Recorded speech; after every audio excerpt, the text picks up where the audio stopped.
有冇試過用好多錢買滋補嘅補品，但係身體都冇乜起色呢？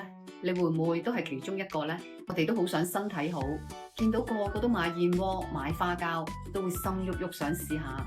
其實我哋好多時將營養同埋補品混淆咗，不如咁諗，我哋嘅身體就好似一架車咁，維生素、礦物質、蛋白質就係汽油，冇咗佢哋，部車點行呢？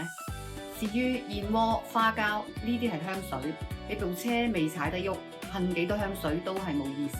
咁滋補品係啲乜嘢呢？燕窩主打嘅係蛋白質，但係佢嘅吸收同質量連雞蛋都比唔上。花膠多數都係膠原蛋白，食豬皮其實都係一樣。冬蟲夏草佢唔單止貴，仲有重金屬嘅問題。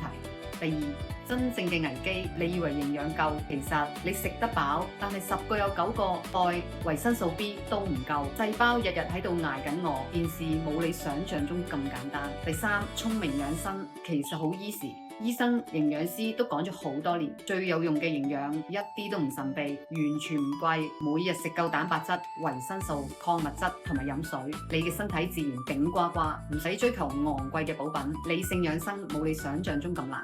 我整咗一份日常基礎營養避雷清單，啱晒日日想補身嘅你。留言想要我 send 俾你，記得分享埋俾你身邊最緊張健康嗰個人，一齊用少啲錢養好身體啦。